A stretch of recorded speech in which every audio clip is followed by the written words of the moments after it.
already well seated.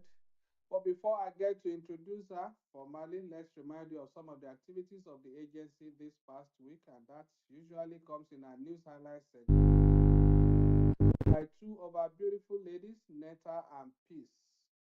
Ladies, let's have the updates from you. Thank you. Thank you, sir. Good day to everyone, and thank you for joining us on this week's X Space. My name is Netta Dozier, and here are the NDLVA news highlights for the week. First, the headlines. Two drug kingpins arrested with consignment of cocaine, heroin, meth in Lagos. As NDLEA intercept three bandit suppliers with Colorado, opioid supplies in Borno, Yobe, destroys 24,146 kilograms skunk in Edo forest. Two drug kingpins, Victor Wosa and Felix Chika Obiegu, have been arrested by operatives of a Special Operations Unit of the National Drug Law Enforcement Agency, NDLEA, after consignment of cocaine, heroin, and methamphetamine being prepared for export to Europe and beyond were recovered from their Lagos homes following weeks of intelligence and surveillance on their criminal networks. While 64-year-old Wosa parades himself as a successful textile merchant, 49-year-old Obiegbu is known to many as a businessman who is into wine distribution, but beneath their outward appearance is their hidden illicit drug business unearthed by NDLEA operatives after months of intelligence gathering on the two syndicates led by them. At the time they were preparing their consignment for exports, NDLEA Special Operations Unit operatives, who have for months put them under surveillance, swooped on them in different parts of Lagos. Musa was arrested on Wednesday, 17 September 2025, at his number 16 Femi Kila Street, Okota home, where 4.33 kilograms of heroin and 448 grams of cocaine were recovered during a search of his house. In his case, Obiegbu was arrested on Thursday, 11 September, at his number 5 Shada Shonifun Street, Aguda Surulere home, where in the course of a search, 2.902 kilograms of methamphetamine were uncovered and seized.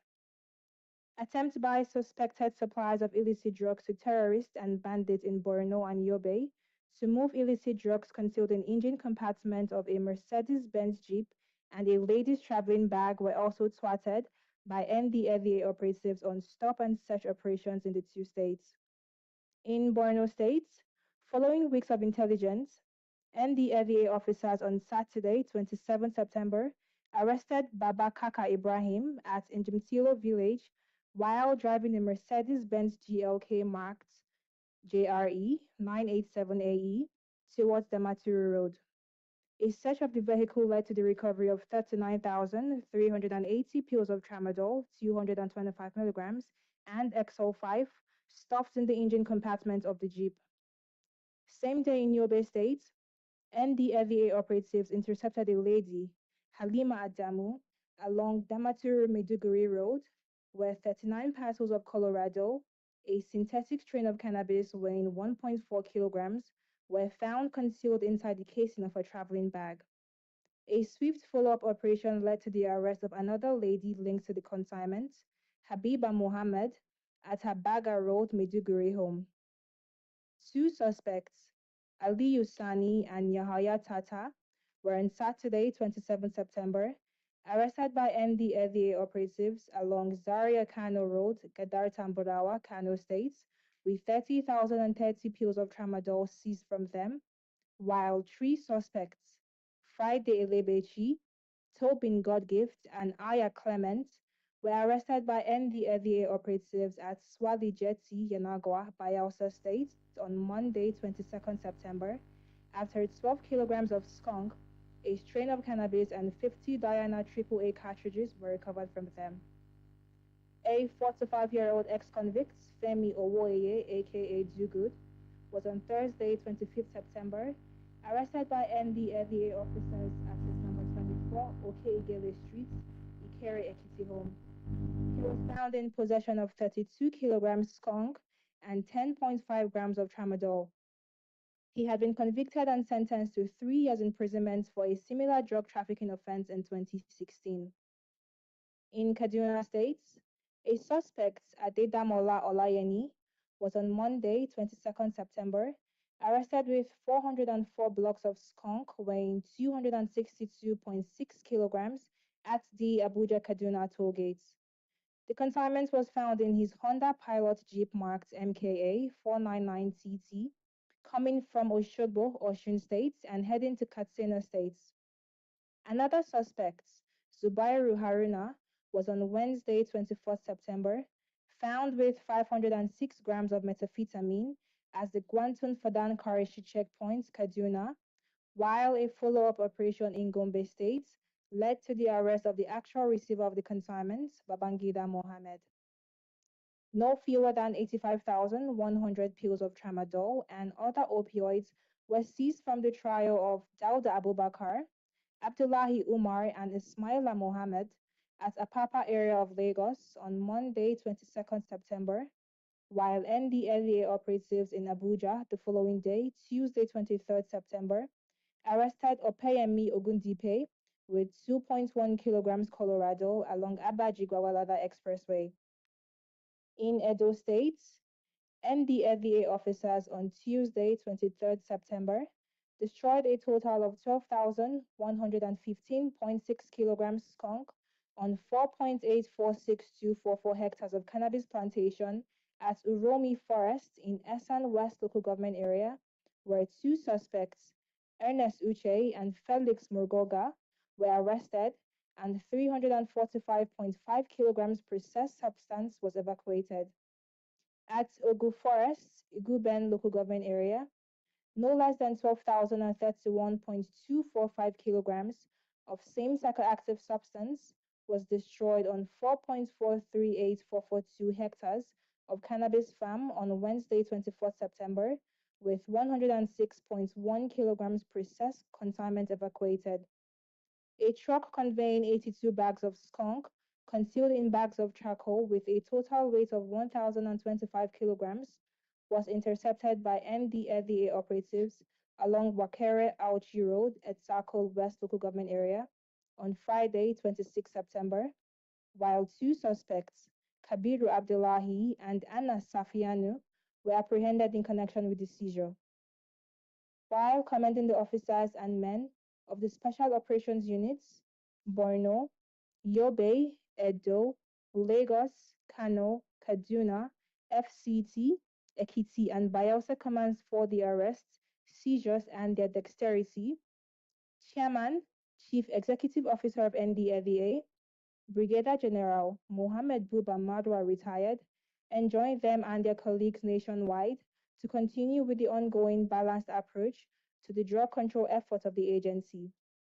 He noted that the success of the various operations across the country underscores our commitment to safeguarding Nigeria from illicit substances that threaten public health and national security.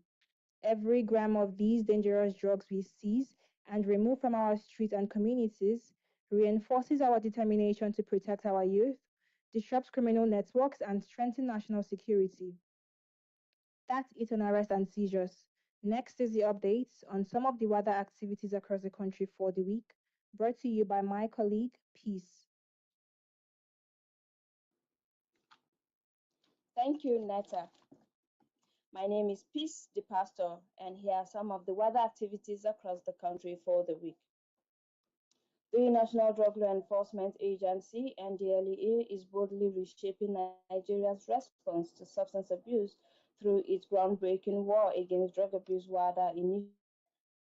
Far more than a campaign, WADA has evolved into a nationwide movement that unites government, civil society, families, and individuals in tackling one of the country's most urgent social challenges. Unlike strategies that lean solely on enforcement, WADA places strong emphasis on prevention, rehabilitation, and community driven solutions. Its core message is clear: the fight against drug abuse is not the burden of law enforcement alone, but a shared responsibility that demands the active involvement of every Nigerian.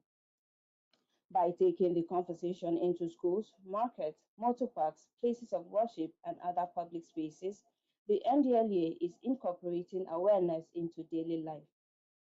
At the heart of WADA is a people-centered approach that replaces fear with knowledge, ignorance with understanding, and stigma with compassion. Through this initiative, NDLEA is equipping Nigerians with the tools to resist drug use, offer compassion to those in recovery, and build communities. In fact, on Monday, September 22nd, 2025, the Sokoto State Command of NDLEA conducted an impactful WADA sensitization lecture for students and staff of Government Secondary School in Meikada, Tamboa local government area. This outreach effectively highlighted the critical dangers of substance abuse, motivating students to embrace discipline and resilience as essential pathways to academic excellence and a successful future. Similarly, the Lagos State Strategic Command delivered a WADA enlightenment lecture to pupils and staff of Solomon Primary School, Oko Balogun, in Ekpe. The session clearly conveyed the severe harmful effects of drug use on young lives and actively encouraged students to become responsible, drug-free citizens who contribute positively to their communities.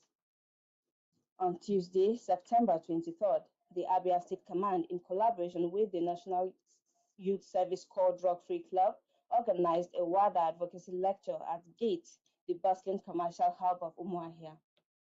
Traders and community members were inspired to reject illicit substances and adopt healthier lifestyles that promote productivity and family well-being.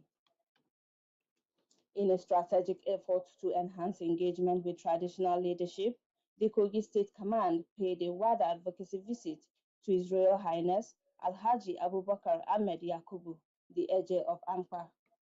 This visit underscored the vital role of traditional institutions in mobilizing community support for the initiatives.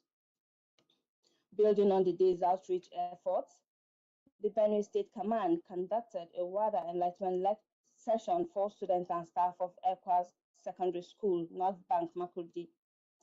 The lecture clearly articulated the negative impact of substance abuse on education and empowered students to take charge of their futures. Meanwhile, the Kano State Strategic Command delivered a compelling WADA sensitization lecture at Government Girls Arabic Secondary School, Dakata, Kawaji, in Nasarawa local government area. The session focused on discipline, moral uprightness, and empowering female students to confidently resist peer pressure. Intensifying its advocacy drive in the Northwest, the Katsina State Command held an engaging WADA sensitization lecture for students and staff of Government Day Secondary School, Baba Mutum. Pupils were encouraged to become in promoting a strong free drug culture. In a similar effort, the Enugu State Command delivered an essential WADA enlightenment lecture at Champion International Academy, Enugu Ezike, emphasizing the dangers of substance use and motivating learners to pursue healthy lifestyles. Also on same day, the Oyo State Command conducted a WADA advocacy lecture at RCM Primary School 1, Igora. The engagement stressed the importance of instilling WADA values early in children to safeguard their futures. On Wednesday, September 24th, the River State Command reinforced its commitment by visiting Eze Roland Woko, the paramount ruler of the Rumo Olumeni Eneka clan, for a WADA advocacy meeting. The meeting strengthened ties with traditional leadership, acknowledging their essential role in disseminating anti-drug abuse messages across communities. Sustaining the week's advocacy effort, on Thursday, September 25th, the Anambra State Command delivered a WADA sensitization lecture to students and staff of Modebe Secondary School, Odapu. The session underscored the dangers of drug use among youth and inspired them to become agents of positive change. In like manner, the Iji-Iroko Special Area Command held an impactful WADA enlightenment lecture for students and staff of Vintage Comprehensive School, Mosafejo, in Ipokia local government area of Ogun State. The outreach emphasized resilience and discipline as critical tools for resisting the temptations of substance abuse. Concluding the week's advocacy outreach on Friday, September 26th, the Ogun State Command, in partnership with the NYSC Drug Free Club, delivered a WADA sensitization lecture at Hilltop College, Agoro in Ifo local government area. The session clearly highlighted views on academic performance and personal growth, encouraging students to act as ambassadors for a drug-free generation while reminding teachers of their role in reinforcing the WADA message every day. That's the update for this week. My name is Peace, and I hand you over to our host, Mr. Femi Babafemi. All right, thank you very much, Peace and Neta there. Welcome back from the news highlight segment.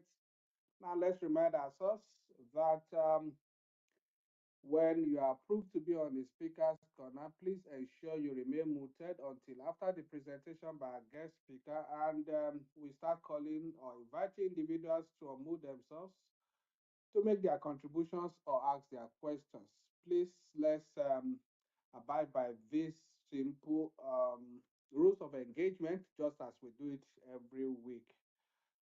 All right, before I get to introduce our guest speaker, let's also remind you about the NDLA's call center. That is a platform created by the leadership of this institution to provide psychosocial support to those who are in need of support, especially those who are struggling with substance abuse, who may not know how to go about to seek help, and those who may also be afraid of being judged or being stigmatized. All you need to do right in the comfort of your home is to dial our toll-free helpline 0800 10203040. The number to dial again is 0800 10203040. That's our toll-free helpline. You are not paying for the call. The bill is on us. All you need to do is to dial the number. And we have our experts working 24/7. This can be done any time of the day, any time of the night. Just call the number and you have our experts on the other line, at the other end of the line of the call, and that's talking about our counselors, clinical psychologists, psychotherapists, and psychiatric doctors who work every moment to ensure that they attend to your needs. So please feel free, and you can rest assured that every engagement with them is confidential, and you have no cause to feel that somebody will judge you or will stigmatize you. That is the whole essence of trying to create this platform so that people can feel free to talk with us, to seek help, and we have our experts ready to provide support for them all through um, every day of the week. And another important thing about this platform is that the services are language friendly, meaning that if you cannot speak English or Pidgin English, as long as you can speak any of the three major Nigerian languages, you have our experts ready to engage with you on any of these three languages. This is part of our arrangement to ensure that these services get down to the grassroots, the communities, so that nobody will really have an excuse not to seek help when it's time to or when they need help. That's all for that. Now let's get to the high point of this program today, and that's the presentation by our guest speaker. Let me introduce her to you today. It's a lady, a beautiful lady indeed. That's Diane Kelechi Lawrence. She is the founder and the executive director of Guiding Light Foundation. Diane is a mental health counselor, addiction recovery expert, and peace building practitioner committed to tackling the twin threats of drug abuse and small arms proliferation in Nigeria and West Africa. She is the founder, like I said, and executive director of Guiding Life Foundation, where she leads mental health awareness, drug abuse prevention, and rehabilitation initiatives, including support programs such as Alcoholics and Narcotics Anonymous. She currently serves as the executive secretary to the regional vice president of the West African Network of Small Arms, that's WANSA, where she contributes to regional peace and security efforts, particularly addressing the links between drug abuse, youth vulnerability, and armed violence. There's work with the NDLA's War Against Drug Abuse, that's WADA campaign, include school-based sensitization, community mobilization, and advocacy for recovery pathways. With over a decade of experience in education, psychosocial counseling, and project management, DAA continues to champion holistic solutions that integrate mental health support, drug abuse prevention, and peace building for a safer and healthier society. Please join me in welcoming Diane Lawrence as I invite her to unmute herself now while we listen to her. Spend the next 30 minutes there about discussing our topic for today, that is tackling the nexus between illicit drugs and violence among young adolescents in urban and rural communities. It's our pleasure to have you, Dan. Please go ahead with your presentation. Thank you so much. Thank you, Mr. Femi Babafemi. It is truly an honor to be here and to tackle this topic. I hope everybody can hear me. You are very loud and clear. Thank you. All right. Thank you, sir. I also want to thank the organizing team that has put all of this together. And when I got the topic, I was excited because it's something that I love talking to. I love talking about drug abuse. I love talking to adolescents. It doesn't matter where I am, whether in the village or in the city. It is something that I do while sleeping or while waking up or while walking on the road. So I'm very excited about the topic, and I believe that from this we would get understanding, we will get knowledge, and then we will get strong solutions that would help us um, move better as an individual or as a community or as an agency, meaning the NDLEA. So thank you very much, sir. It's truly an honor. And I also want to thank everyone that is listening. And your time will not be wasted. I assure you that, because I know you will learn a lot from this section. But also permits me to recognize the presence of my boss, my mentor, and my coach. This man has given me the wings to fly. He builds the ladder, he gives to you, and he holds it up for you to climb to the next level or any point of your life that you want to go to. And that is the person of Mr. Martin Igwe, the regional vice president of the West African Action Network on Small Arms. He's here today to support me and to listen in on I believe I'm speaking his mind, and he's cheering me on.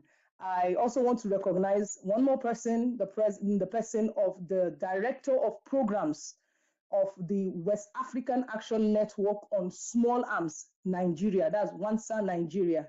He is the person of Engineer George Francisco Okoli.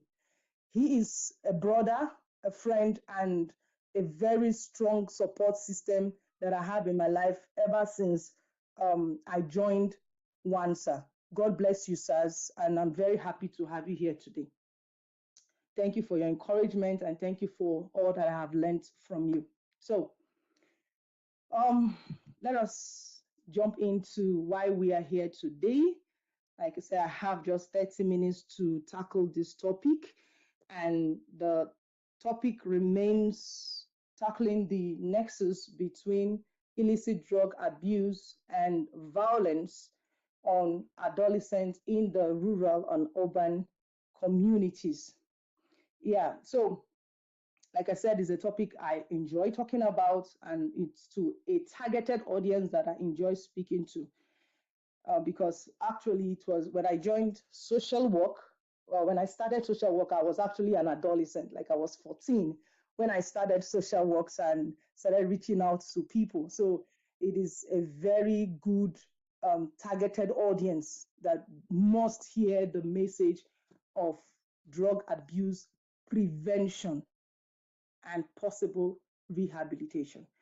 Thank you. Thank you so much, Mr. Femi Babafemi, for this opportunity. I do not take it lightly. All right, so first of all, I would like to define some key elements, or to break down this topic by defining some of the key words in it that makes it that makes it sound complex, but at the same time, it should be, it is quite simple. And one of them there is nexus. The word nexus is simply a strong link or connection between two things or between more than two things. It is the connection between drug abuse and violence, like in this case when we're talking about right now. Um, Adolescence, in this case, is a transitional stage between it's a transitional stage between the childhood and adolescence. So if you an adulthood rather, childhood and adulthood. So if you say the an adolescent is someone from the age of 9 or the age of 10 to 12 or age of 10 to 13, you're correct. If you also say the person is from 10 to 15, you're correct. Based on the definition given by the World Health Organization and by the UN, they put the adolescent age between the ages of 10 to 19. So anyone within the ages of 10 and 19 is an adolescent. And this is a period that is usually marked by rapid changes in physical, emotional, and social development. So there are changes all over the body, both in the mind, both in the body, and all that, all around. There are obvious changes in behavior, obvious changes in thinking, obvious changes in social interactions. So another word we have to look into there is illicit drugs. So this is any substance that are illegal to use, produce, or sell. And then it could be legal to be used by professionals. For example, in the medical sphere, where drugs like tramadol, codeine syrups are used as medication to treat pain or to cure cough or cold virus, these medications are to be prescribed by a professional to a particular person for a particular reason. And it is always monitored. It is always gauged. If it is causing harm, it is the professional's responsibility to withdraw the patient from these drugs. So if you can't say it is prescribed, does not still mean because it is prescribed by a professional does not still mean it doesn't cause harm or one cannot get addicted to it. So I hope that is clear. Please, can you still hear me, sir? You are very loud and clear. Please go ahead. All right, sir. Thank you. Then we should look into the word violence. So this is an intentional. It's an intentional use of force or power, threatened or actual. You understand that it is a use of force and or power. This force can be threatened or it can actually be as an implied, okay, against oneself, against another person, or a group of people that can result in or has a high likelihood of injury, death, or psychological harm to the person or to oneself. Let's look at rural communities. Rural communities are any mapped out area that is, okay, let me just simply put rural communities are your villages, okay? In the village area where there is low population, where there is limited infrastructures, reduced access to services like healthcare or education, or there is no big ministry, or, it's just small, And then the urban community, in contrast to the rural, your cities or big towns. They are highly populated, they are developed, they have the many infrastructures, you have the ministries there, you have people that, and because of these population and because of the infrastructures there, it opens up people to um, opportunities. It opens people to various kind of interactions and business, and so that is why it is just called an urban life, because it is vast. It is vast. You can see so many things going on in the city. Does not mean things are not going on in the rural area. So we will come into that, and we will look at the connection between these communities and the adolescents that lives in these different communities, which connects them. One thing connects them. And one of the things that connects them, we must say that for the fact that you have an individual within the age of um, 10 to 19 going through so many experimentation, going through so many changes, seeking out his own identity, um, trying to find their way in life, this puts them at a vulnerable position. They have peers and friends that is showing them what to do. They go on social media now. Phone is is in everybody's hands. The communication is very easy these days. You see things online. In fact, as a matter of fact, they look at the parents and they match it up with what is going on online.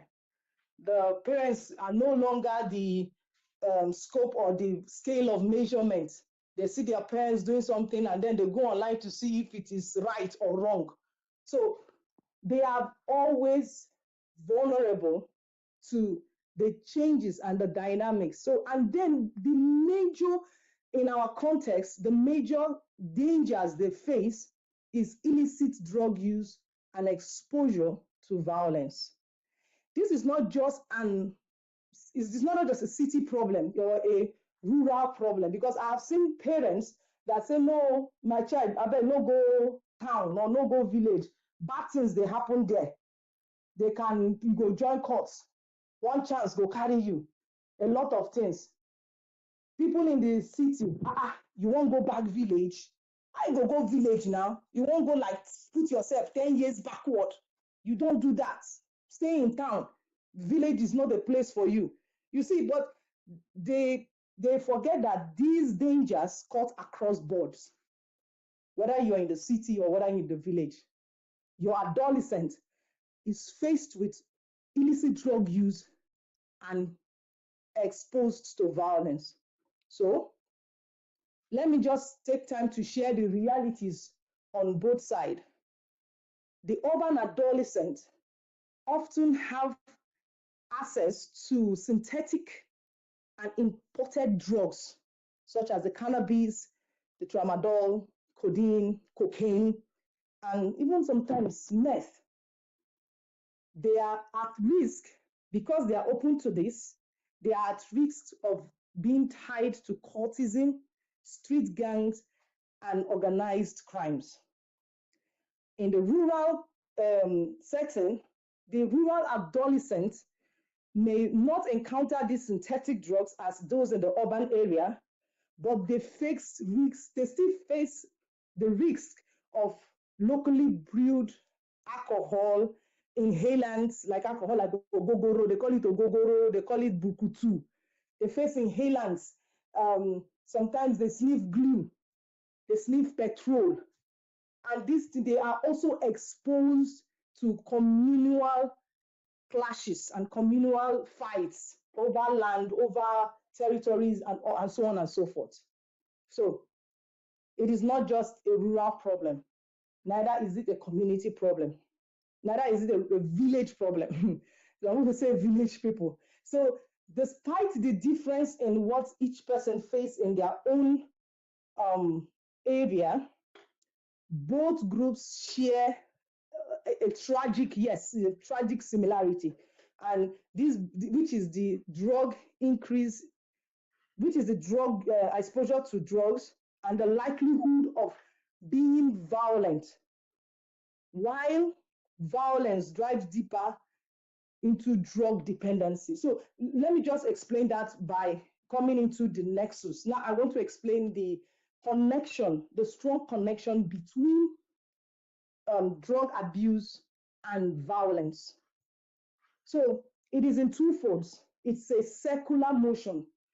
It's one goes behind the other. Just imagine a circle. You have um, the drug abuse, you have violence, and you have drug abuse. So is in two folds. And one fold is drug and violence, and then violence or drugs into violence, and violence into drugs. Now let me explain. When one gets intoxicated, a child, yes, I'm free to call them children because they are under the Nigerian law or under the Nigerian scope of being who is a child and who is an adult. Those people fall within the age range of a child. So imagine your child using, and in that process, a lot of things happen in the brain of that child. Remember, this child's brain is being developed. It is not fully functional. It is not fully developing. That is why they are not able to make sound decision or sound judgment. Most times people advise that you start early to teach your children how to make informed decisions. Yes, it is good, but up to the age of 25, that is when we can now boldly say this person's brain is fully developed. Now imagine in our schools, in schools, on the streets, you see children from within this age bracket using these hard illicit substances being used as moles to traffic these substances. Let me give you, as I mentioned, mole. Now I remember the story that I heard of a parent all the way from Cotonou. They buried some wraps of drugs in their 10 years old anus, a boy. So they stuffed all of those things into his anus. So at the border, as they were crossing over, the boy was uncomfortable. He was not, he was crying. So the NDLA officer at the border was like, they had to look into the boy's complaints, called him aside, and the boy said, my parents put something into my anus.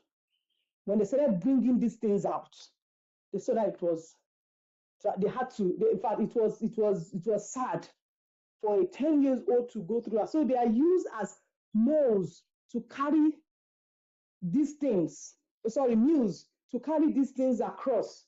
Sometimes it's in their backpack as they go to school. Sometimes it just be a very simple errand. I beg, help me go give this person this thing. The child does not know what is inside. Just like a small parcel. Please help me go give this person this thing. And before you know what is happening, the child has trafficked drug without even knowing. So that boy that had drugs in his anus right now is going through rehabilitation. Is going through because unfortunately one or two of those substances tore in his stomach, and he's going through rehabilitation as we speak. So you find out that the connection between these things are very real. Now, in a child's brain, about 6 areas of their brains are being affected, is being seriously affected. I don't want to take time to go through it, but the major ones is the prefrontal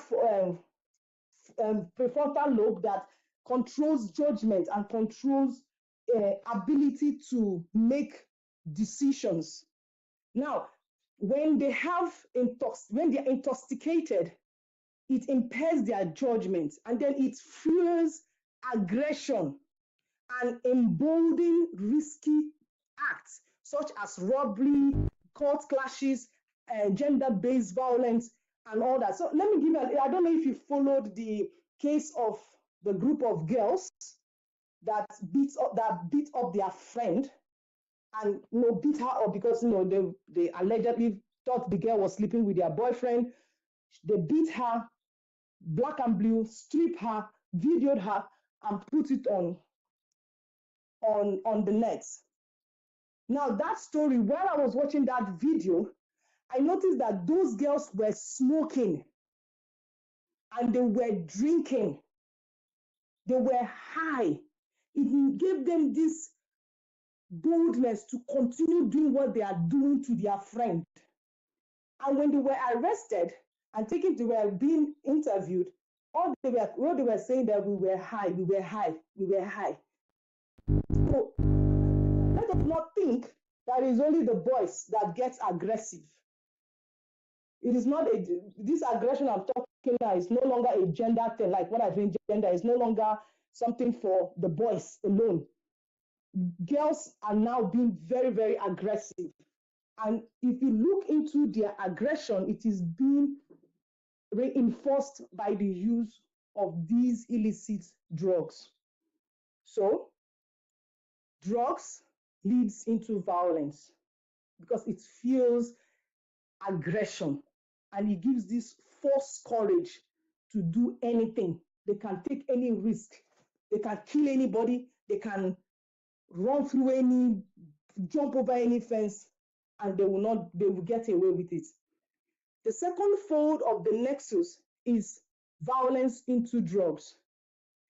Adolescents who has experienced or witnessed violence, however, whether it is through domestic, communal, or a criminal violence, may turn to drugs as a coping mechanism. I must say, these adolescents or the adolescents in Nigeria today, they go through a lot of stressors, a lot of issues, from looking at the poverty level of their parents to being bullied in class or being harassed on the streets or one fear or one anxiety. They are always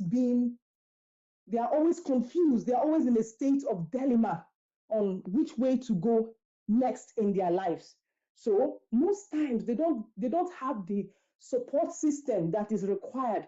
They don't have the right counseling that is required. And so maybe they have heard their parents say, drink and forget your sorrow. You see them jump into the bottle. Or maybe their friends has told them, just take one wrap. And if you take one wrap, you'll be fine. It eases the pain. It reduces the burden.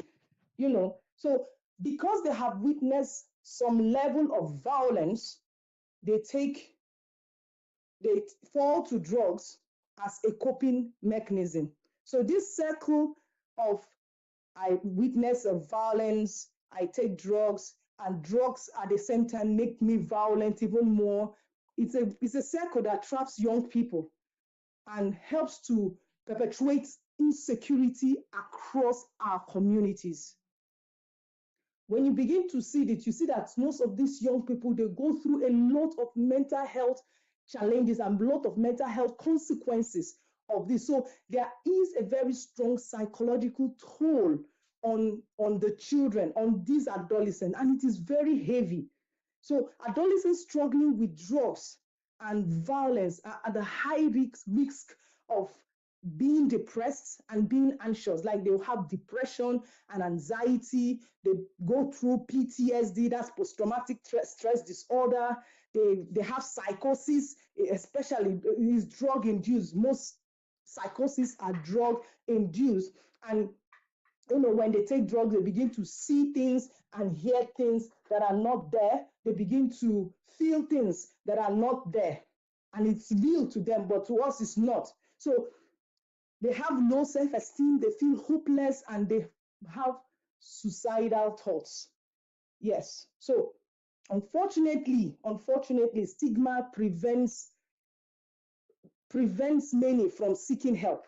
Society often labels them as bad kids You send them away, you look for one rehab home to go and dump them. Whereas most of these people, all they need is love, all they need is talking to them. All they need sometimes is your presence. Just be there and monitor what they do. Just be there and monitor what they do, and you see that most of these things will stop. Some of them, yes, they still do need rehabilitation. So call the toll-free number that the NDLEA has provided, which is 08100102030. And then they get free help, free counseling. So it is a very big problem. So this nexus, this issue of exposing our youth, rather, yeah, they are still youth, or our adolescents to illicit drugs and violence has direct consequences on the community and on the nation as a whole. So the damage extends beyond beyond the individual. So in a community, you see school drop out. Have you heard the saying that I bet no go that side though? The only two way you go see there na addicts. The only two way you go see there for this community, no, nothing good they come out from this place. Anybody, people they are not thief. If immediately you enter there, they don't thief your phone. I believe we've all had that kind of saying or that kind of statement about a particular place. So it is very bad for development to come into that place. It's very hard for development to come into that place. It's very, even if somebody wants to develop the place, you find out that it becomes a problem, it becomes a challenge. So what can we do? What can we do? In the cities, we can still expand NDLEA's led school drug education campaigns and programs like the WADA. One thing I have known we have done as West African Action Network on Small Arms, we have expanded so much on all of NDLEA's campaigns and initiative to curb both drug abuse and illicit use and trafficking of drugs, small arms, stopping social vices, and so on and so forth. One of them is the WADA conference. We had the WADA, a very big one where we invited close to 15 schools, and it was 15 just because of the timing of school closure and all that. We invited so many schools, we invited people, stakeholders from the ministries. WADA conference. We taught them, we showed them samples, we educated them, and we took it further to form WADA clubs in schools. And that WADA clubs, our main objective is to promote the awareness about dangers of drug abuse, to equip students with skills to resist peer pressure, to create safe spaces for peer education and discussion, organize outreaches into the communities, and partner with schools to reiterate the message of WADA. Another thing you could do is to create safe youth engagement spaces after school projects like sports, mentorship, arts, self-defense classes, physical exercises. There's so many things you can do to engage out of school youths and in school youths to keep them busy.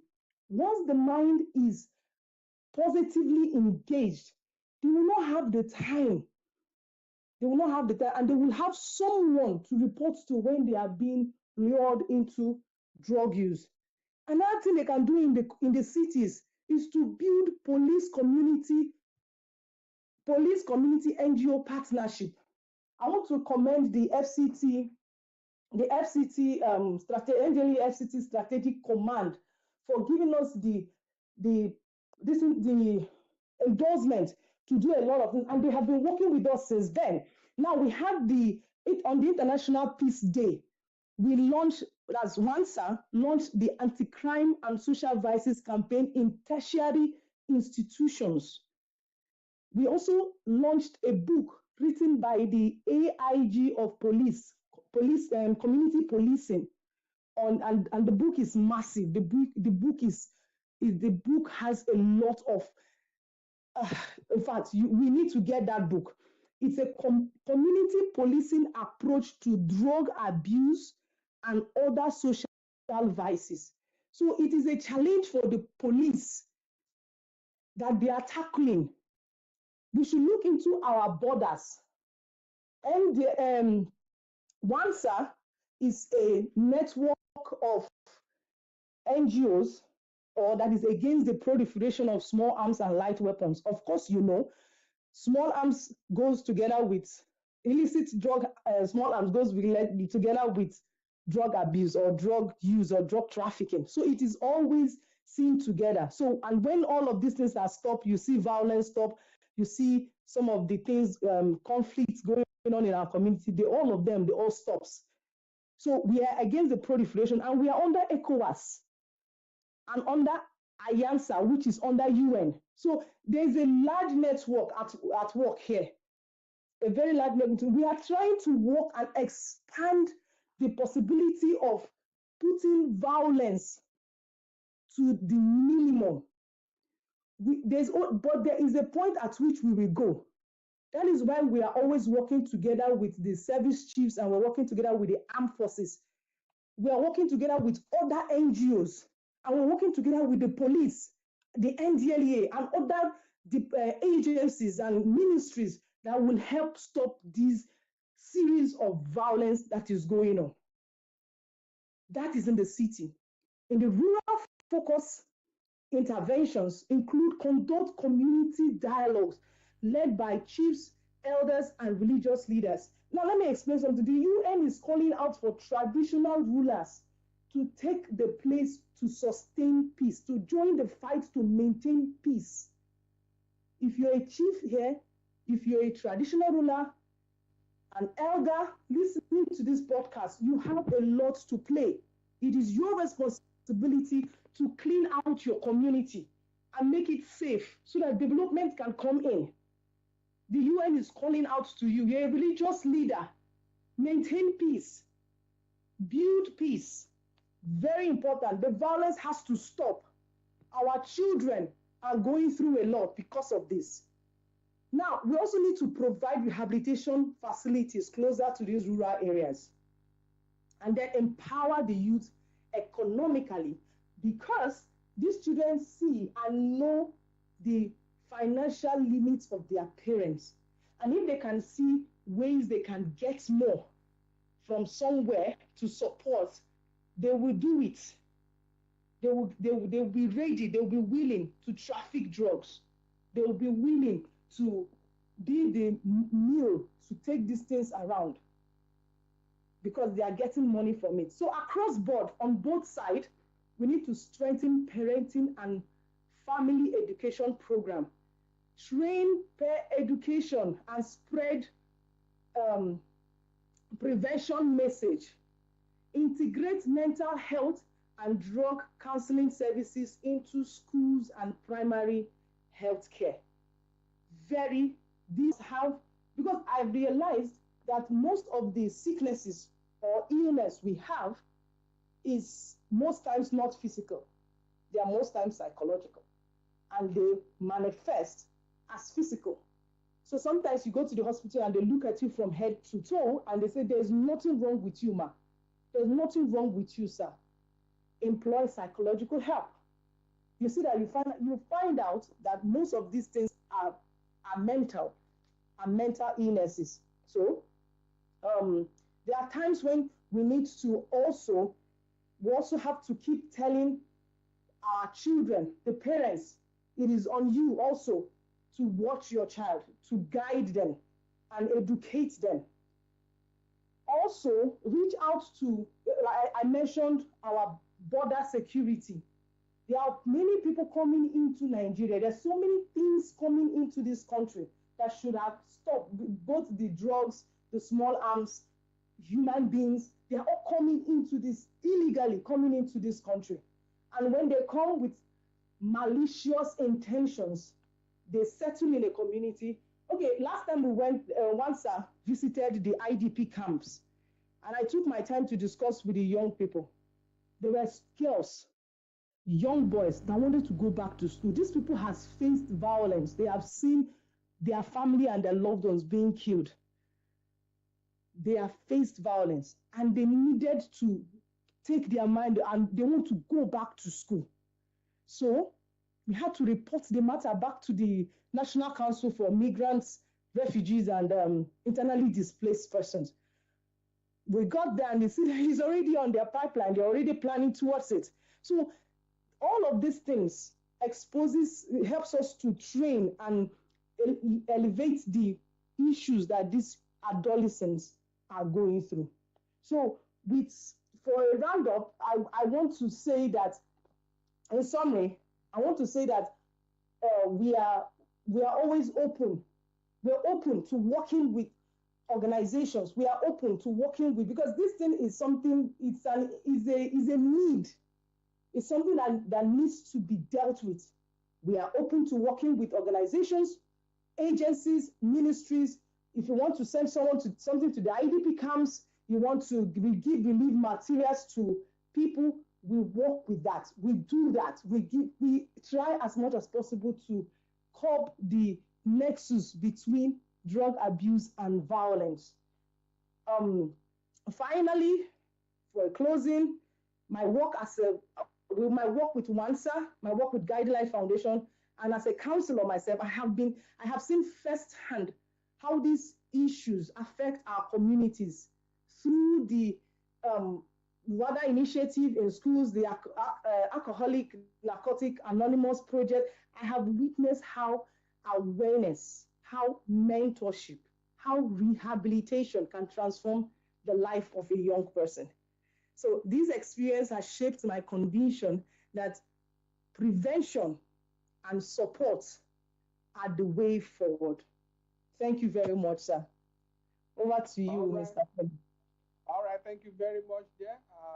Dear Lady Diane Lawrence. She's been speaking with us over the past 30 minutes. Thank you indeed. As we introduced her earlier, Diane Lawrence is a mental health counselor, addiction recovery expert, and peace building practitioner committed to tackling the twin threats of drug abuse and small arms proliferation in Nigeria and West Africa. She's the founder and executive director of Guiding Light Foundation. She's also the executive secretary to the regional vice president of WANSA. Thank you very much, Dan, for your time. That's Thank you. quite explicit. Now, let's quickly recognize some of our compatriots on the space before we start asking for anybody that may want to make contributions or ask questions. This is the time for you to switch to the speaker's corner so that we can call you as soon as we are done with the recognitions to make your interventions or ask your question. First, we'd like to appreciate one of our senior compatriots on the platform. That's Dr. Abdul Wahab Abdullah. Dr. Abdul Wahab Abdullah is a consultant psychiatrist at the Ahmadu Bello University Teaching Hospital, Zaria. Thank you very much, Dr. Abdullah, for your time. Also have Olatuji Olalekon, we have Yusi, Mohammed Bafo, all of these are people, regular people on the platform. Okay, I think George Okoli Shidi, I believe, is the same person earlier recognized by Dan as a part of WANSA. Thank you very much. I also have my good friend there, Comrade Martin Igwe. Thank you. That's the regional vice president of WANSA. Thank you very much for your time coming around to give support to one of your own. That's awesome. We also have another senior member of this platform. That's Dr. James Komalafe. Dr. James Komalafe, it's a pleasure to have you on this space today. Thank you very much. We have Fodio Ahmed as one pen. That's popularly known as One Pen on Twitter. That's X now. Olakunle Christiana, thank you. Zachary Umar, thank you. Funsho Jimo, thank you. King Zanga, thank you very much for being part of the conversation. Also acknowledge Dr. Nnamdi Okafor, thank you. Umar Tutare, thank you very much. Idris Saidu, thank you. Kayla Simon, thank you, Kayla. We have Carrie Obi, Bagudu Saidu, the violin. We have some senior members of some senior officers of the agency also joining this conversation. I have seen our Director Drug Demand Reduction, Bashir Ibrahim. Thank you. And I've also seen the head of our visa clearance unit, that's Anne Wora. Thank you. I've also seen my colleague in Lagos, that's Shidi Unduku, at the MMI Strategic Commander. Thank you very much, ladies and gentlemen. We also have AGN. Thank you, AGN, for being part of the conversation today. Soil Whisperer, thank you. Victoria Ochechi, thank you. We also have Alaja Tio, come on. That's interesting. That's at Salako Modupe. Thank you for being part of the conversation today. We also have Prince Isaac. Also have Fola Shade, that's our Steph Nora. Big Jade, Euphemia, thank you. Pascal Iwebu, also another regular member of this platform. Thank you very much um, for joining the conversation today. We also have Khalil, Edo Princess, Femi Ladira, thank you. Bayonet Media, thank you. Suleiman Malik, thank you very much, everyone. Now let's dive into the conversation now. Let's have the interaction. For as many that want to interrogate the presentation by Dan, please feel free. This is the time to switch over to the speaker's corner, and then we'll give you the opportunity. We also have some questions right in our DM for guest speaker. But first, let's take, hopefully, we can hear Dr. James Komolafe. He's already switched. Let's hear from him before we start reading some of the questions and comments. Dr. James, good to have you again on this platform today. Please go ahead and let's hear from you.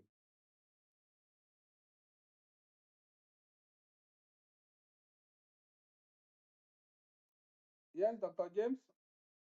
I'm not sure we're hearing you. Perhaps if you are hearing us, I guess there is an issue with your network there. You may have to change your position or come back again.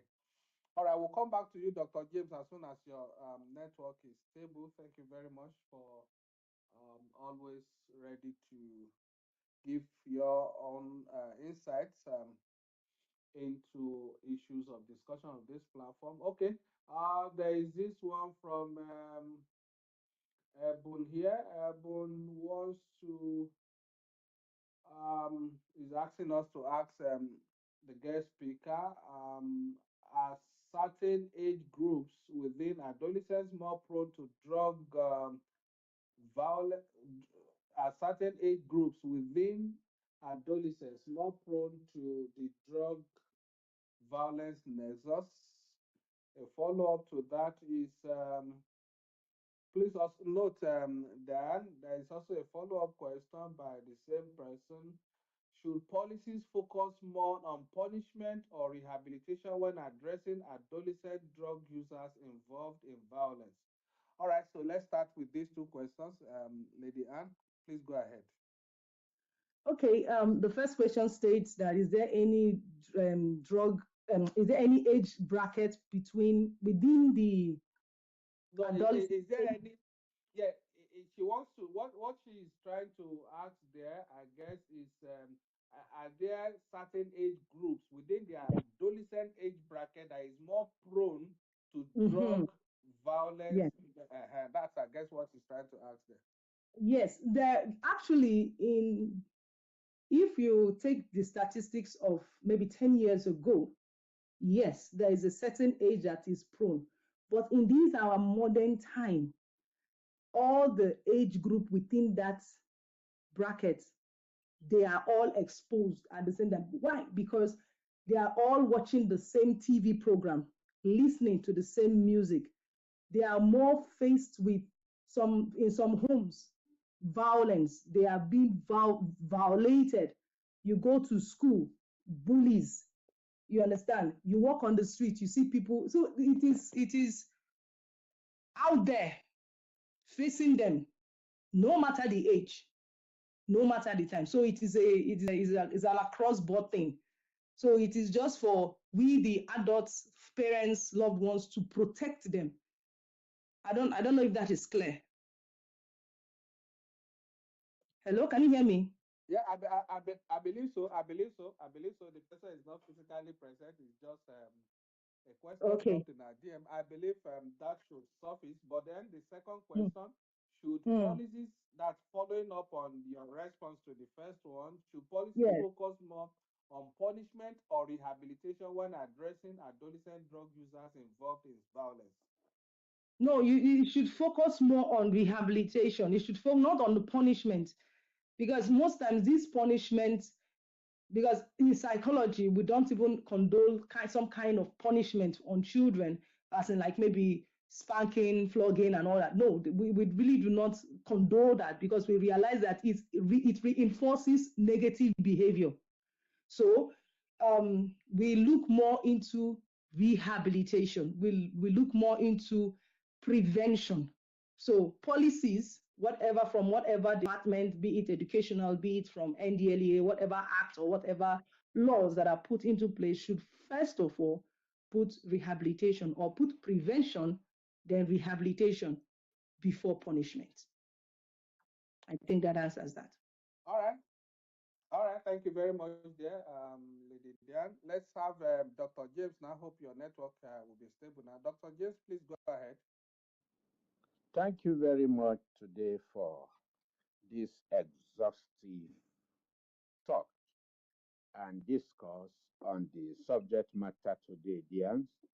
Thank you, sir. Well, Thank you for listening.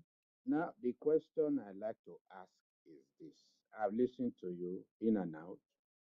In the case of stark vulnerability, I'd like to know what exactly you do in your organization to tackle that vicious circle you talked about.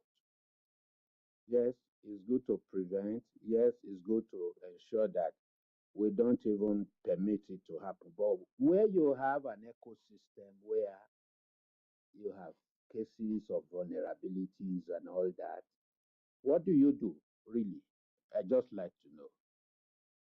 Okay, in that position where there is a very strong vulnerability, first of all, we try to take the child out of that situation. We try to take the child out of that environment. Maybe let him or her go stay with a family member where he'll be more paid attention to, more loved and appreciated, where there is lesser vulnerability to those. So, first thing first is to take the child. Sometimes we move the child, that's why we have social welfare. In the police stations, we have social welfare. I believe the NDLE have a team, a department like that. I don't know, I'm not sure. But I believe first thing first, you try as we once what we do is to make sure that the child is protected, taken out of that environment where they are constantly bombarded with these exposures of illicit drugs and arms. Then, if the child, from evaluation, which I usually conduct, if the child needs rehabilitation, then we can continue the rehabilitation from there, put them in a different school, send the help, if because there are people out there, there are philanthropists out there looking out to help these vulnerable ones, you know, pay for their fees, their school fees, or pay for their clothing, their feeding, and all that. So what we do, you take the child out of that situation, put the child in maybe in the auntie's house or uncle's house, and then see to it that the child gets the rehabilitation he or she needs, and then make sure that the child is productive afterwards. So that is what we do. And we're also open to other suggestions that might come from your own end, sir. Thank you. All right, Dr. James, I hope you are pleased with that. Thank you very much. We'll talk later, Diane. All right, sir. Thank you, sir. All right. All right. Thank you very much. Let's take the next one from. Okay, this is coming from Joshua. Joshua is commending Dan for her presentation, but has an issue with I think your response to Abel's questions. And Joshua is asking, in African setting, there is this saying that spare the rod and spoil the child. How do you then reconcile this? How do you then reconcile this strong virtue as against your preference for counseling and rehabilitation, especially for a child that is already into two dangerous vices of drugs and armed violence? All right, okay. Dan, I hope you understood that. I understand that. I understand that. Now there are different places that you place them on a scale. You evaluate them and know that this when you see that this child is just being exposed, you know, is at the early stage of exposure, the beating will correct. Most times beating does not correct everything. If you see that the child is to the point where you have to, you know, where you have to take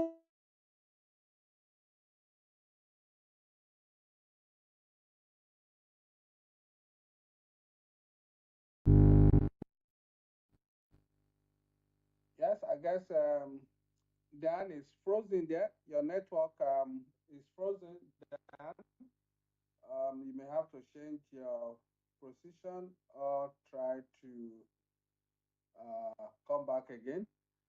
All right, we've been speaking with, we have just barely 30 minutes to go.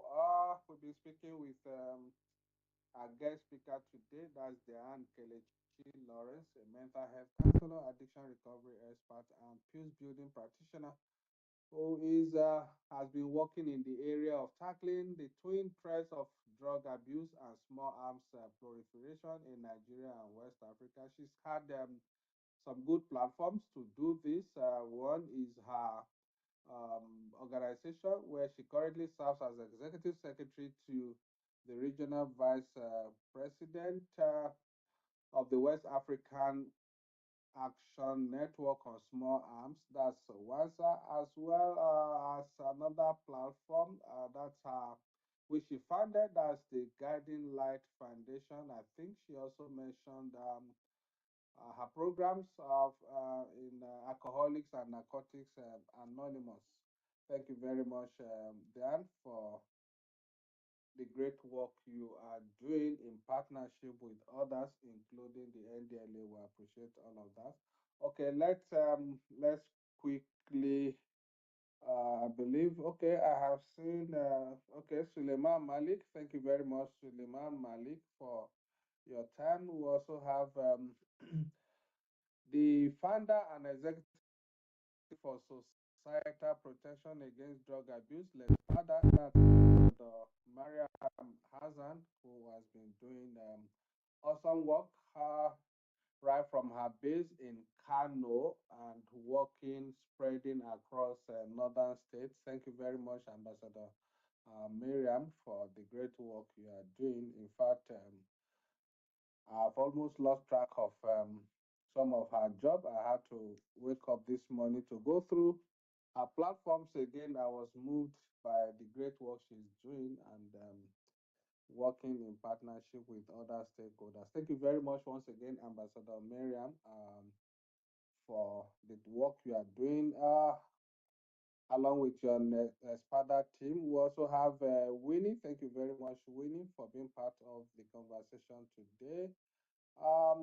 HM Batul Oshoke Ajoke, thank you very much for being part of the conversation today. Also, we also have Abdul Kwaranga. Abdul Kwaranga, thank you very much for being part of our conversation today. Also, JJ Salami, thank you for being part of our conversation today. Okay, we also have Muki. Thank you, Muki, for being part of our conversation today.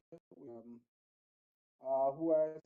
I'm just trying to pick now just to recognize as many I can. Okay, Ade, thank you very okay, can be there. Thank you very much. Also May, thank you guys.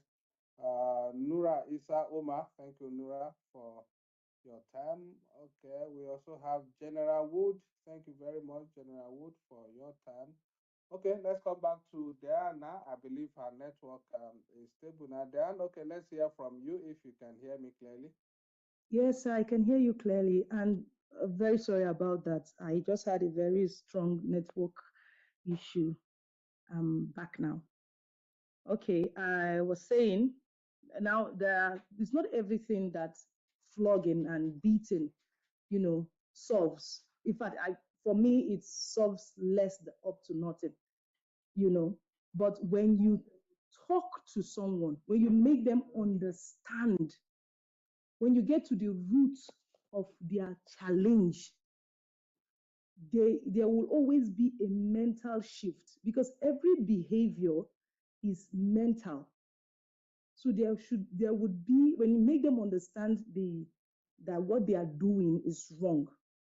I know, yes, there are psychopaths, that people that just take pleasure in doing wicked, negative things, perpetrating violence. There are people like that, and there are youths like that.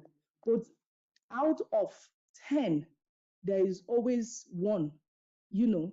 But in this situation, you can't say any child because you just spank a child and, you give the child constant and continuous warning, reminder that what you're doing is wrong. Don't do that. Stay away from that place. I have warned you to not do this. You put your feet down and you continuously remind them the good from the bad. You find out that they tend to understand. But now, in the situation where this child is in the threshold of near psychopathy, this is where you now have to put a like the person has now been exposed to violence, exposed to drug use, and you see that the person is constantly using, constantly violating others. Then I think that is where you put in a strong hand on, you get the NDLE involved, you get the police involved, you get, even in that, there should be a place for rehabilitation. Not that you should, yes, there should be a place for punishment because there is juvenile court, there's juvenile law, there's, of course, there are children that committed crime and they must face the crimes they've committed. But the main objectives of putting them in that category is for rehabilitation. Thank you, sir. All right, thank you very much, Diane. There. Okay, let's quickly listen to the contribution from One Pen. One Pen, let's hear from you quickly. Please unmute yourself. Thank you. Good evening, Mr. Oken. Am I audible? Yeah, we can hear you. Please go ahead. Thank you very much for your opportunity. I don't know of other places, but what I know of Niger State, the challenges that we're facing right now when we look at this issue or this topic particularly, we're dealing with a lot of things. We're looking at the relationship between youth, sale, cost, and distribution, right? And it's very, very important for us to know that some of this gang wars that we're facing, especially here down here in the north, these are tough wars. These are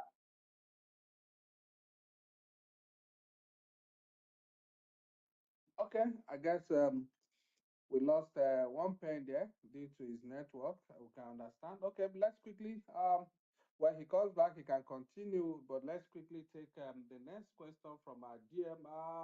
Okay, this is coming from Moyo. Moyo is saying, is appreciating your presentation and also um, asking that why you were profiling solutions on tackling the nexus between illicit drugs and armed violence. I was waiting to see the role of sports and creative arts in redirecting adolescents away from these twin threats. Why don't you appreciate or don't you think sports and creative arts can play prominent role in redirecting adolescents away from drugs and violence. All right, that's from Moyo there. Please go ahead, Dan. Yes, please. I truly agree, and I truly appreciate the fact that, and I mentioned it actually when I mentioned programs, in and out of school programs that you can do to positively engage the mind of these young ones. There's a lot you can do. You can put them into sports. I have a niece, she plays football very well. She goes out every Saturday to join the team to play football. She plays football in her school. There are arts, there's mentorship programs. There are students out there looking for skills to learn. If you, like I said, I was 14 when I started social works. And how did I got into it? Was during the HIV and AIDS saga.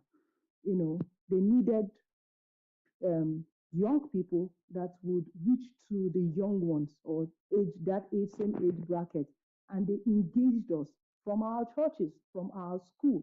They called me up, and I volunteered to be part of it.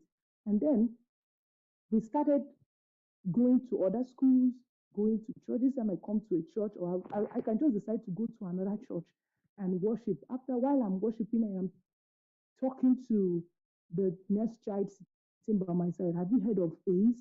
Do you know what AIDS is? Now, they mentored us. I was mentored into this line of work. And of course, it is still within me to continue in that line. So when you mentor a child and bring them into your sphere of expertise and you teach them, you find out that it becomes ingrained in them and they continue in that line. And then there's a very strong place for discipline. Well, discipline is not about flogging somebody. That's not what discipline is. Discipline is putting your feet down and making sure that what you want to teach this child is learning. So as a mentor, you make sure that this person is learning. You discipline them in that line. There's other skills as a tailor, as a mechanic, as a generator repairer, as a cobbler. There's so many things so many programs out there that you can put together to help these young ones. So yes, it is a system. It is a very welcome idea to run these programs for young people and help them to come out of this violence and reduce their exposure to it. Thank you, sir. All right, thank you very much there. Dan, let's take this one from Khalid. Khalid also comments your presentation and responses so far. Khalid is asking, in the face of current security challenges, especially in some of our rural communities where um, non-state actors are recruiting adolescents to get involved in armed violence, how do you think we can break this circle with both kinetic and non-kinetic interventions? All right. Oh wow. Oh, wow. This is a very key question. It's a very key question. You see, last month during the International Peace Day, we also celebrated the Amnesty Day.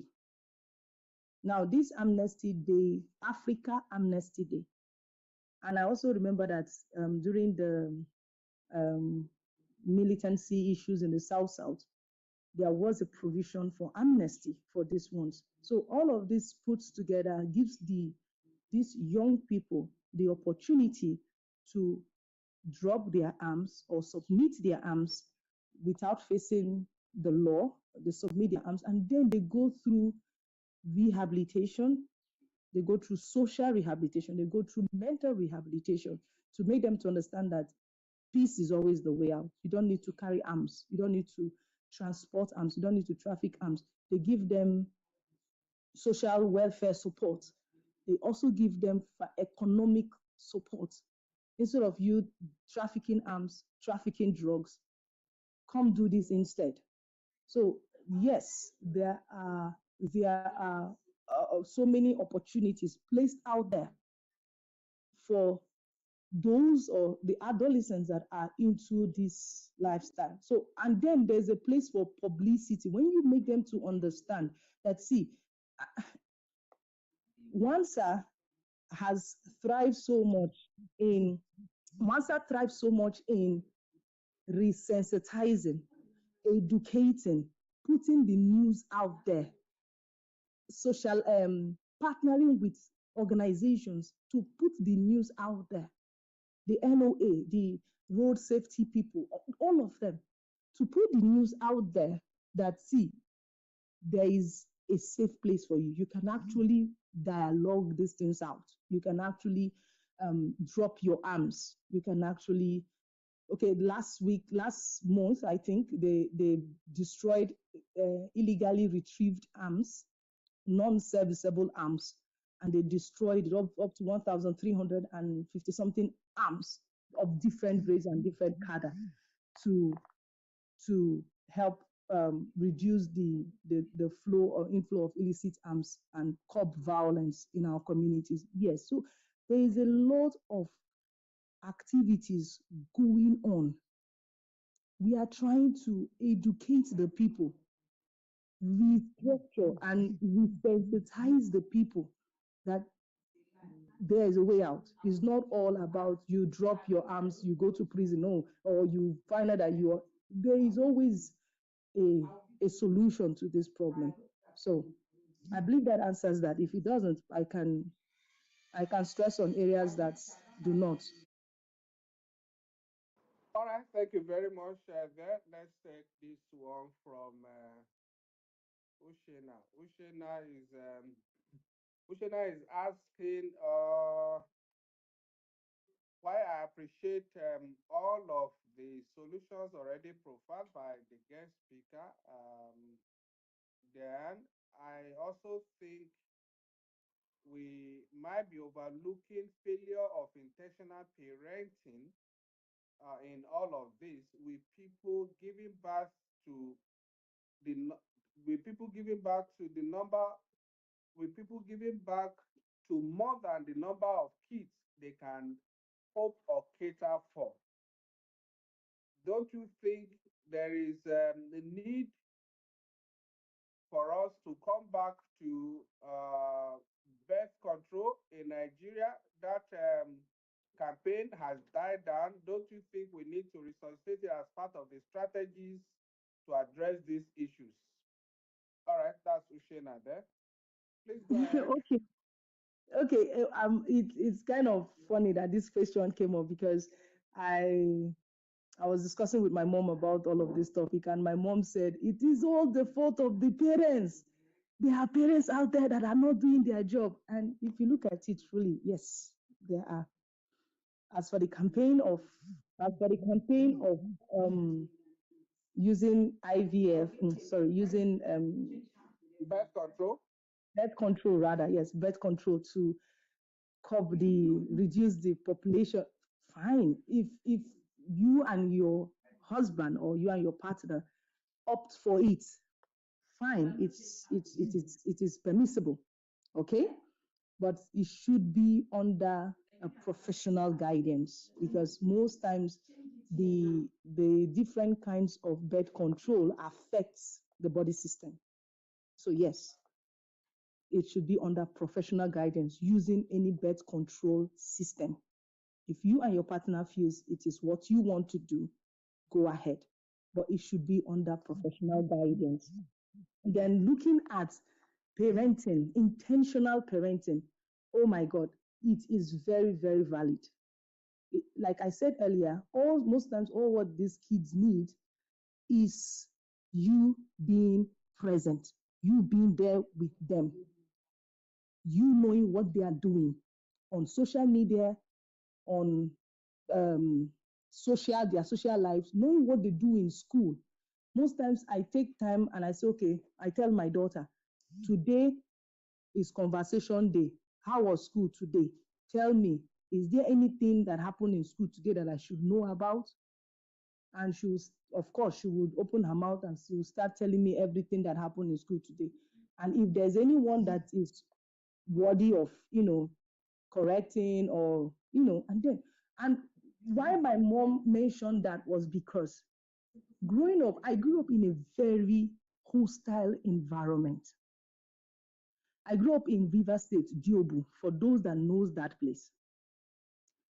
And I grew up as I was my age nine, 10, that period was when they had this thing called Daybam and Daywell.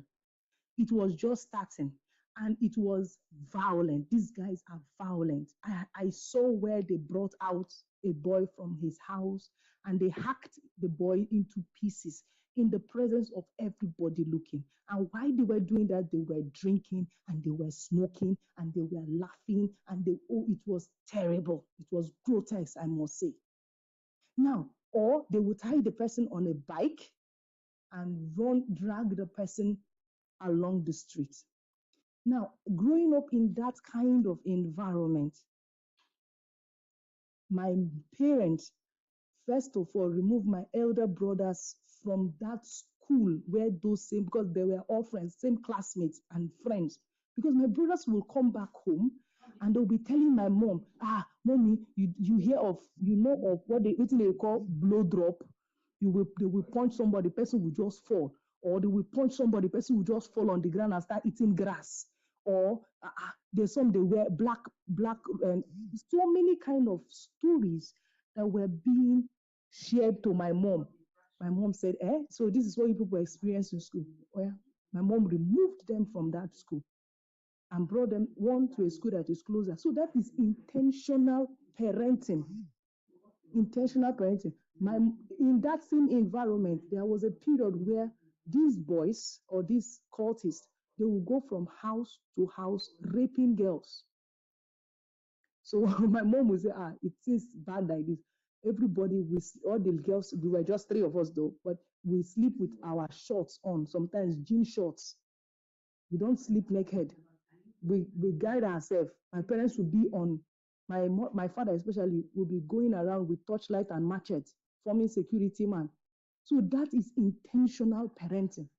In my house, we do not recognize violence. We don't accept violence, you know.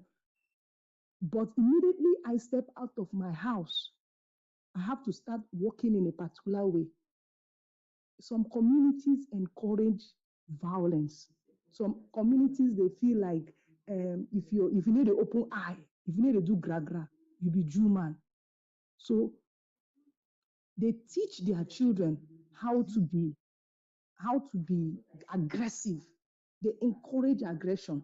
So when you as a parent sees that you force people to do it, for example, you're having bring your baby, the next step is to go through CS.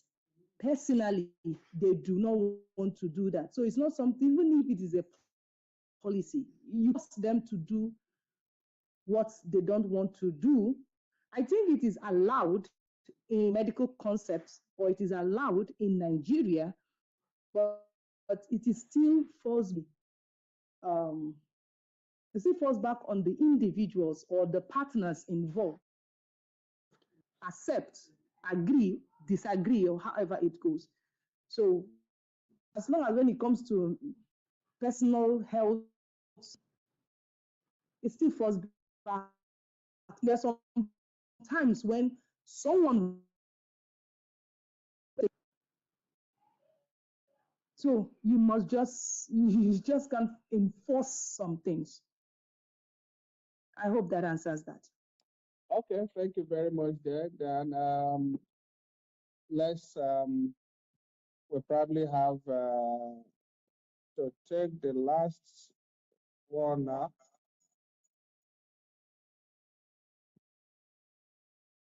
Okay, let's take the last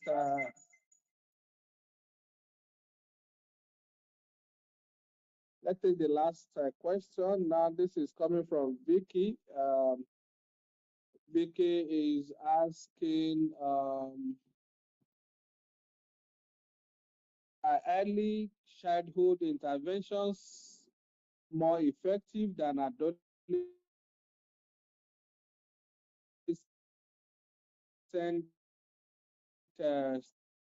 in childhood rather than waiting till adolescent age?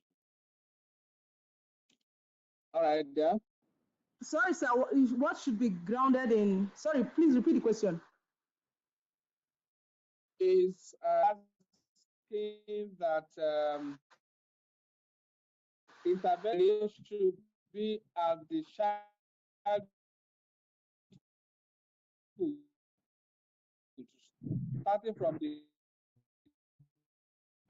adolescent. Like I said, you child in a particular the child to turn out another way. It is from childhood or from day one. Don't do that out. That's good. You begin to instill and imbibe the morals that you need your child to grow up with. Up a child in the way he should go, and when he's old, he will not depart from it. So yes, I support that. Start from the early childhood, from as early as 4, 3, to even teach them those things to the point that they learn. I commend the end for layer education to put in to expand the curriculum on school. It is a very laudable idea, and I commend them greatly for that. So it is something you have to start early to teach them. When they watch a that is we are not supposed to do that. When they say some particular things, you say, or when they hit their sibling, or when they fight in school, you don't do that. You keep telling them what to and what not to do. So yes, start early. Start early. All right, start early, start early. That's the concept from there. And okay, let's quickly see if we can take one intervention from our Zona Commander Hazan Sakaba. Let's get your intervention or question. You can mute yourself if you can. If you can hear me, okay, please go ahead.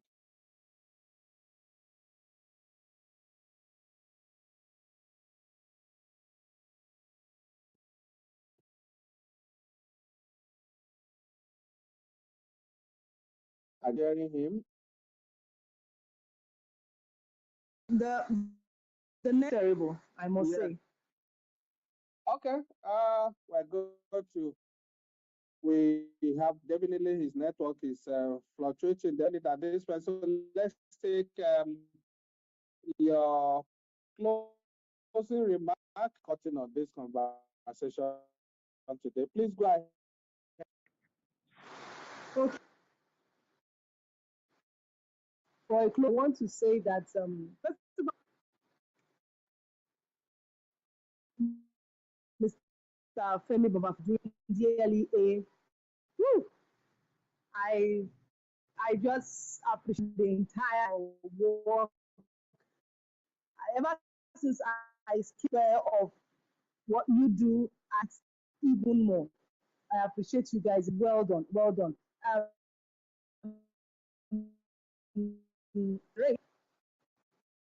Adolescent needs love. They need support. Be the support system out there. Or as an organization, be the West African Small Arms, we are open to collaborations. We are open to together to ensure our community lives in peace and harmony. There's growth in our country at large. So if you want to reach out to those in the IDP camp, to reach out to children going through rehabilitation, we want to reach out. We are here to handle it. Currently, we are sponsorship for the WADA because we are taking it very seriously. If you are led to sponsor this, take the WADA, make it a success. We are open to that collaboration as well. So thank you so much for this great opportunity. It it is, if you see something, say something. A key component, you're a key of how the adolescents in your environment, how they turn out to be. They said it is not one person, a child. It is an entire community that builds around you, and call them to order when you see them misbehaving. Thank you and God bless. All right, thank you very much, dear. Lady Diane, before I draw the curtain, I would like to take one more message from Nelly Agu, that's Adamazi. Why is why is any known drug dealers areas? I still find it hard to comprehend why exists all over the place. Okay, we will appreciate you have any such information. Please come to our DM. Let's have locations and addresses of those places. You will definitely see us. You will definitely see us in action there. Thank you very much. Again, Nelly is also saying that some parents work so hard to children, but I believe Tennessee society shares most. Some children were and brought up by car. They also went to boarding schools and later universities, yet to no avail. Well, I guess I understand what is trying to say there, but then even if they are driven to school by car and brought up by car, they still mix with other children right in their school. So the peer pressure still comes as long as they're having interaction with someone. That's why every parent on guard. And this is not about shifting responsibility. All of us collect at every level, at the home level, the school level, at um, the religious leadership centers and communities. All of us, all hands have to get involved in this whole effort, and we can overcome this challenge. Thank you very much, everyone that have been a part of this conversation today. We appreciate all of your contributions.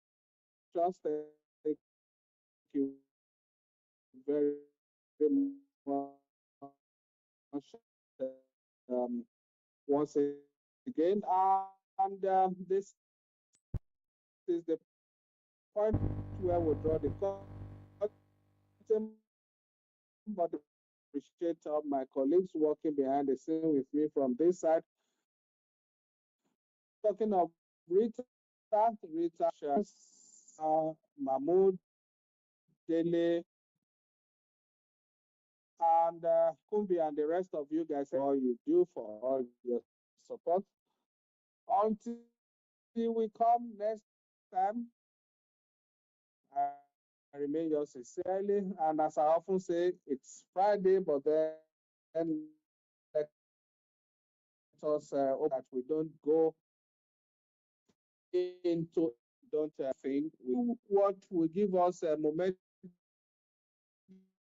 pleasure and time rate what we say. Yes, of it. Thank you very much of media for today's program. For more NDL, visit our website www or our social media platforms at NDL underscore Nigeria on X, Instagram, Thread, and YouTube. On Facebook, it is the program. Bye.